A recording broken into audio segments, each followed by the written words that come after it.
বড় হয়ে ডাক্তার হতে চায় শিশু জিসান, অথচ এই বয়সে অসহনীয় শারীরিক কষ্ট সইতে হচ্ছে তাকে। খেলাধুলা করতে পারি না, খাইতে পারি না, স্কুলে যেতে পারি না, এর জন্য বাসায় বসে থাকি। বড় হয়ে ডাক্তার হবো। যে বয়সে তার হাতে থাকার কথা বই, খাতা আর খেলনা, সেই বয়সেই তাকে প্রতিদিন লড়তে হচ্ছে যন্ত্রণা আর দুর্বলতার সঙ্গে।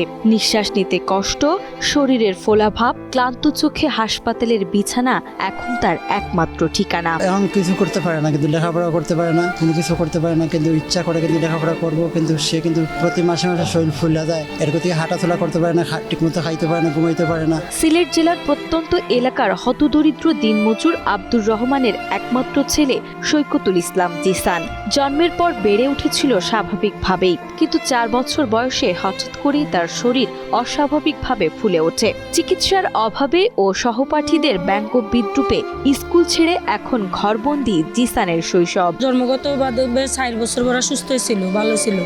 হঠাৎ 2021 সাল থেকে ওর এই রোগ দেখা দিছে। তখন থেকে চিকিৎসা করতেছি। কিডনিতে সমস্যা, শরীর ফুলে যাও, শরীরে পানি আসে, পরে ডাক্তারদের কাছে নিয়ে যায়। ডাক্তাররা যে ওষুধ দেয়, ব্লাড দেওয়া লাগে, তারপরে অ্যালবুমিন দেওয়া লাগে, এগুলা দিয়া তারপরে কিছু কমার পরে তারপরে যে ছুটি দেয়, বাসায় নিয়ে যায়, ওষুধ লিখে দেয়। স্কুলে গেলে বন্ধু বান্ধবরা হাসাহাসি করে, মজা করে, এর জন্য আমার কষ্ট হয়ে লাগে যায় না। পরবর্তীতে চিকিৎসকরা নিশ্চিত করেছেন জিসান আক্রান্ত নেফ্রোটিক সিনড্রোম নামের এক জটিল ও দীর্ঘমেয়াদী রোগে। এই রোগে রোগীর শরীর থেকে অতিরিক্ত প্রোটিন বেরিয়ে যায়, রক্তে অ্যালবুমিনের মাত্রা কমে যায় এবং শরীরের বিভিন্ন অংশে ফোলাভাব দেখা দেয়।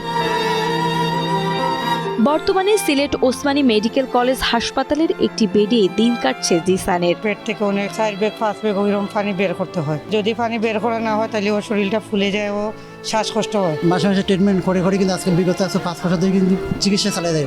আমি রাজমিস্ত্রি কাম করি, তারা সম্ভব হচ্ছে না, আর কিন্তু পুনরায় কিন্তু আমি চিকিৎসা খুলে দিতে পারবো না। ছেলেটা কিন্তু আমরা কয় বাবা, কিন্তু আমি বাঁচতে চাই, তখন কিন্তু আমি আর সহ্য করতে পারি না। চিকিৎসকের মতে আরও 9 বছর ধরে নিয়মিত উন্নত চিকিৎসার আওতায় রাখতে হবে তাকে। চিকিৎসার খরচ জোগাতে গিয়ে রাজমিস্ত্রি বাবা আব্দুর রহমান ইতিমধ্যেই নিজের জমিজমা পর্যন্ত বিক্রি করে দিয়েছেন। আগামীতে কিভাবে চিকিৎসা হবে এই চিন্তায় দিশেহারা পরিবারটি। তাই অসহায় বাবা মা চান এই ছোট্ট জিসানকে বাঁচাতে এগিয়ে আসবে সমাজের বৃত্তবান সহ সরকার। আমার ফ্যামিলি মেম্বার 5 জন অনেক কষ্ট বিনিময়ে কিন্তু চলতেছি। এখনো বর্তমানে কিন্তু চিকিৎসা করাইতে পারলাম না। এর থেকে আমি দেশ এবং বিদেশ সবার কাছে কিন্তু আমি একটা ভিক্ষার হাত বাড়াইতে সাহায্য যদি করেন, তাহলে আমার বাচ্চারা কিন্তু বাঁচাইতে পারে। তো আমার ছেলের জন্য সহযোগিতা করে আমার একটু ভালো হবে, আমার ছেলেরা সুস্থ হবে। আমি ওনাদের কাছে হাত জোর করি, ওনারা আমার ছেলের জন্য একটু সহযোগিতা করুক, আমার ছেলেরা সুস্থ হোক।